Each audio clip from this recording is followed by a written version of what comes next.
ওরা বাল পেকে তামাতার হয়ে গেল, এখনো কোনো কিছু করার নাম নেই, শুধু 100 টাকা দাও আর 200 টাকা দাও। এত রাত হয়ে গেল এখনো বাড়ি আসেনি, কোথায় কি করছে কি না করছে একটু গিয়ে দেখতে পাচ্ছ না? আরে না, আমার আর খেয়ে দেখ কোনো কাজ নেই নাকি? ও যেখানে খুশি খাবারই বেড়ে গিয়ে আমি এক পাও নড়বো না।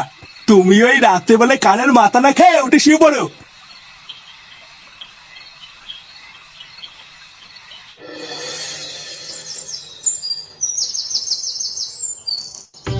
কোনো চিন্তা করবো না, বুঝলা? তোমার দোকানের পুজো খুব সুন্দরভাবে সম্পূর্ণ হয়েছে।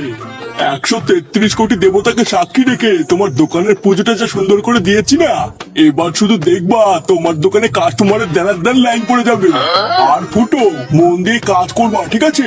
মনে রাখবা ভগবানের আশীর্বাদ তোমার মাথার উপরে সবসময় আছে। ঠাকুর মশাই, আপনিও আমাদেরকে আশীর্বাদ করুন যাতে এই ব্যবসাটা করে আমরা অনেক উন্নতি করতে পারি। হ্যাঁ না, পল্টু তো ঠিকই বলেছে, তুমি একটু আমাদেরকে আশীর্বাদ করে দাও। হ্যাঁ আরে হ্যাঁ, সে কি আর বলতে, আমি তো মন খুলে আশীর্বাদ করেছি।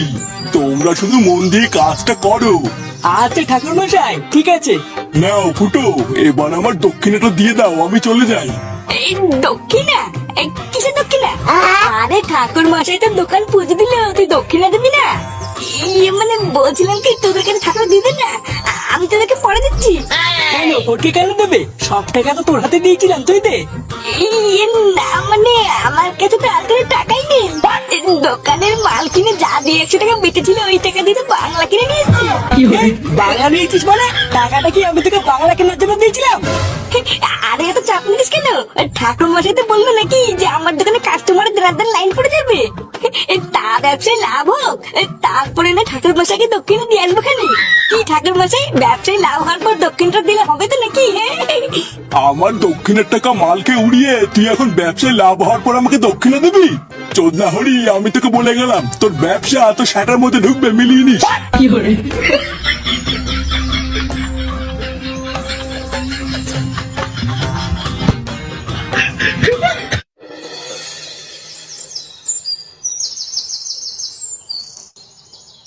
কি সব উল্টো পাল্টা কথা বলছিস?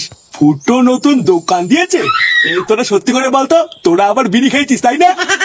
মা, না না দাদু, আমরা বিটিনি খাইনি। আমি সত্যি বলছি, নিজের চোখে দেখেছি ফুটু কাকা নতুন দোকান খুলেছে। আর জানো দোকানটা কত বড় করে পুজোও দিয়েছে। সত্যি? আমার ফুটো নতুন দোকান দিয়েছে? গিন্নি, আরে কই গো গিন্নি, শুনেছো তোমার ছেলে কি করেছে? আমি জানতাম আমার ছেলে একদিন কিছু না কিছু একটা করবেই। আরে তুই না, যেই শুনেছে বাবা নতুন দোকান খুলেছে আর অমনি সাদার দাম খারাপ হয়ে গেছে নাকি? বাবা কালকে আমার বাবাকে তাই দশমা মেরেছিল না, এখন ছেলে মারাচ্ছে। দাদু ভাই, এইসব তুমি কি বলছো? বুঝে পাঠা কিছু বোঝেন না।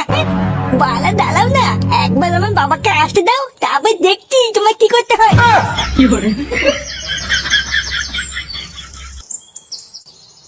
কি রে, কি এত ভাব?